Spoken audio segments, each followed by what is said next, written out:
Hi, I'm Chris Casteel in the Washington Bureau of the Oklahoman. The debate over health care reform didn't end when President Barack Obama signed the new law into effect in March. Last week, Republicans in Congress cried foul over a public relations campaign by the Obama administration when it sent out checks to Medicare recipients who paid over a certain amount for prescription drugs. This week, Republicans are upset with proposed regulations that they say will violate one of the president's most oft-repeated promises about the health care reform law, that people who are happy with their current plan could keep it. Health and Human Services Secretary Kathleen Sebelius announced on Monday that health care plans would be exempt from some of the new regulations if employers didn't drop benefits or raise premiums or deductibles or co-payments too much, or make any other changes that seriously alter the nature of the plans. According to the administration's own figures, many employer-sponsored plans won't meet the test to be grandfathered in, and some Republicans say employers who can't meet that test will drop their plans. Here's Senator John Barrasso, a Wyoming Republican and a physician. Interesting, it's the Internal Revenue Service who's writing these, along with the Department of Labor and the Department of Health and Human Services.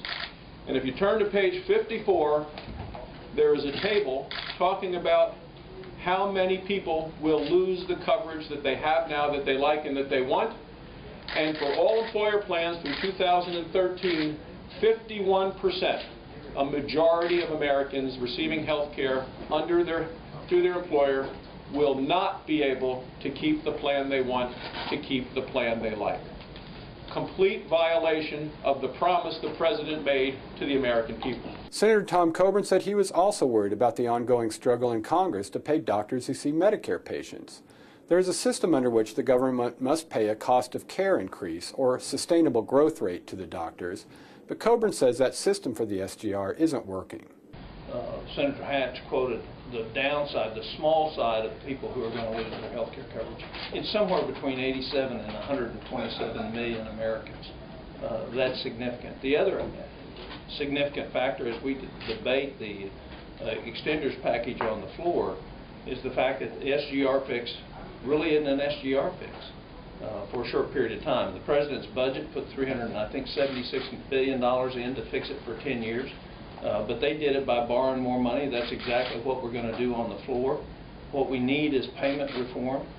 We need fairness in the treatment. The other issue that has not been talked about is the number of doctors that are dropping Medicare coverage. They're not going to see Medicare patients.